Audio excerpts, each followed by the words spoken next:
Measures of dispersion. Dispersion किसे कहते हैं? डिस्पर्शन का मतलब होता है स्प्रेड करना, स्कैटर करना, यानी कि किसी चीज़ का फैलना। मेजर ऑफ डिस्पर्शन की क्या डेफिनेशन है? The extent to which observations are spread around an average is called dispersion. मिसाल के तौर पर यहाँ पर मैं एक ग्राफ प्लॉट करती हूँ इस तरीके से, और ये जो सेंटर में हमारे पास जो एक कर्व बन रहा है, इधर होती है बेसिकली मीन वैल्यू, यानी कि आपके पास कोई से भी नंबर है, आप लोग उसका मीन फाइंड आउट करते हैं, तो मीन जो है वो हमेशा सेंटर में ही लाई करता है। अब कुछ वैल्यूज़ जो है हमारे यहाँ पर लाई करती हैं, कुछ यहाँ पर, कुछ यहाँ पर और कुछ इधर, इसी तरह कुछ इधर वैल्यूज़ जो हैं वो लाई करती हैं। तो यहाँ पर हमने मेजर ऑफ डिस्पर्शन में ये देखना होता है कि ये जो हमारी मीन वैल्यूज सेंटर में है, तो जो दूसरी वैल्यूज़ जो कि राइट साइड पर लाई कर रही हैं या उसके लेफ़्ट पर लाई करती हैं, तो ये सेंटर वाली जो वैल्यू है उससे कितनी दूर तक मतलब कि लाई करती हैं, कितनी ज़्यादा वो डिस्पर्स होती हैं। यानी कि डिस्पर्शन के अंदर हम लोग अपने डेटा की वेरिएशंस को चेक करते हैं।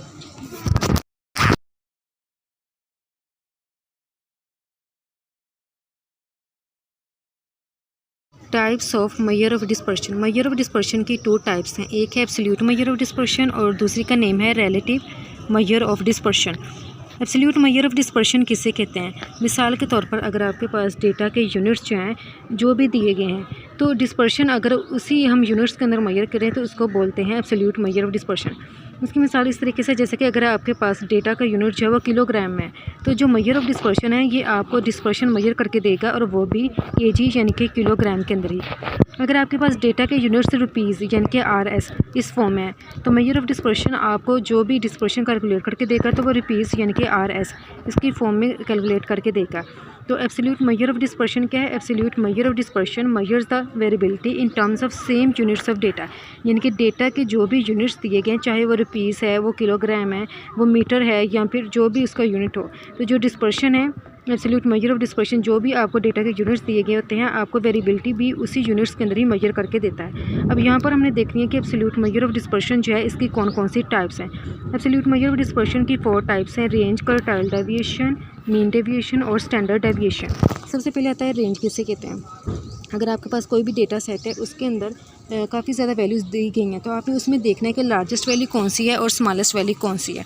तो ऐसे आप रेंज फाइंड आउट करते हैं, और अक्सर ये वाला क्वेश्चन जो है वो पेपर में भी आता है। लाइक मेरे पास एक डेटा सेट है 1, 2 और 3, इसकी हमने रेंज फाइंड आउट करनी है, तो इसकी लार्जेस्ट वैल्यू कौन सी है? 3, तो 3 माइनस स्मॉलेस्ट वैल्यू कौन सी है? 1, 3 माइनस 1, तो इसकी रेंज आएगी यहाँ पर 2। सेकेंड है यहाँ पर क्वार्टाइल डेविएशन। क्वार्टाइल डेविएशन किसे कहते हैं? Half of the difference between upper quartile and lower quartile, इसको हम बोलते हैं क्वार्टाइल डेविएशन।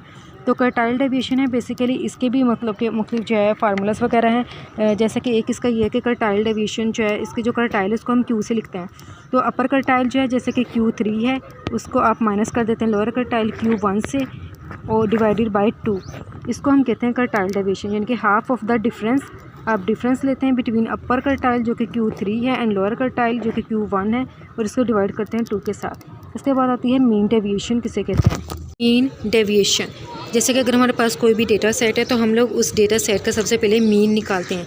मीन निकालने के बाद हम लोग देखते हैं कि दूसरी कितनी वैल्यूज़ जो है इससे डेविएट कर रही हैं, यानी कि पहले हम लोग डेटा सेट का मीन निकालते हैं, उसके बाद हम लोग एवरेज डेविएशन को चेक करते हैं। इसके बाद आता है स्टैंडर्ड डेविएशन। क्या है? The positive square root of variance is called standard deviation. अगर हम लोग सबसे पहले वेरिएंस का अगर फार्मूला देखें, तो वेरिएंस के जैसे कि डिफरेंट फार्मूलाज होते हैं, ग्रुप डेटा के लिए भी और अनग्रुप डेटा के लिए। तो जो भी वेरिएंस का फार्मूला है, अगर उसके ऊपर हम लोग अंडर रूट लगा देते हैं, तो उसको बोलते हैं स्टैंडर्ड डेविएशन।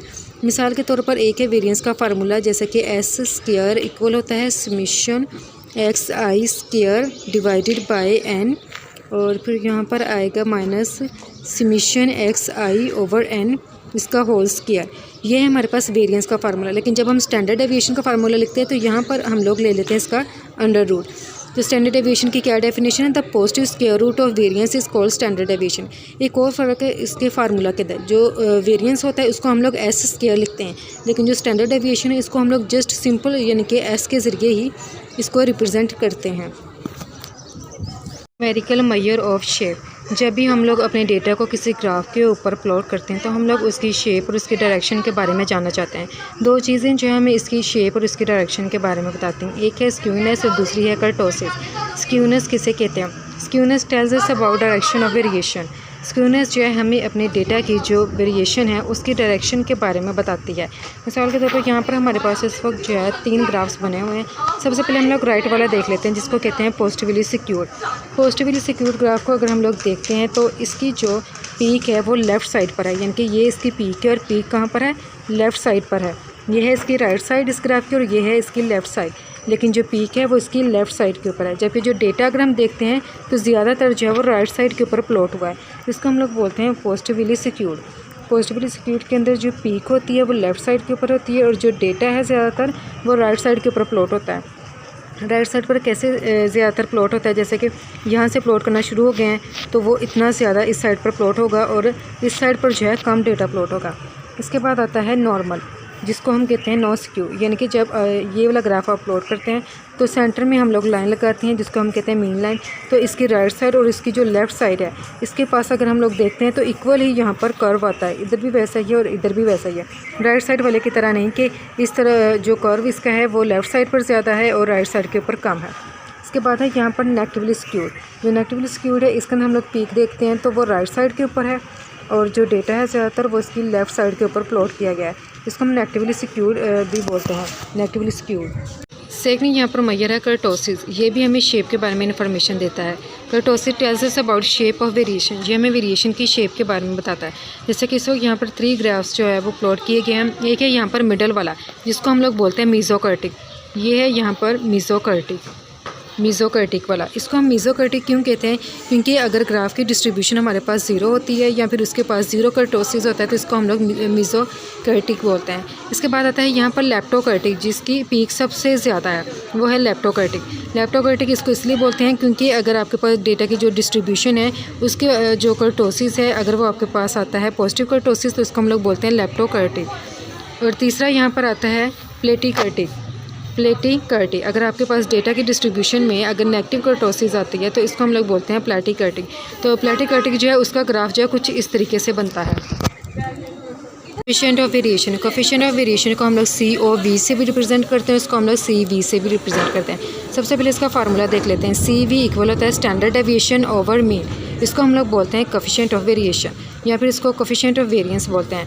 इसकी डेफिनेशन क्या है, CV is defined as ratio of, इसके अंदर हम लोग को रेशियो लेते हैं standard deviation of a variable, किसी भी वेरिएबल के जो स्टैंडर्ड डेविएशन हम लोग कैलकुलेट करते हैं टू इट्स मीन, यानी कि ओवर जो है हमने मीन ले लेना है और इसकी हमने रेशियो फाइंड आउट कर लेनी है और साथ उसको हमने मल्टीप्लाई करना होता है 100 के साथ। इसको बोलते हैं स्टैंडर्ड डेविएशन, यानी कि स्टैंडर्ड डेविएशन किसके इक्वल है, CV किसके इक्वल है, standard deviation over mean multiply 100।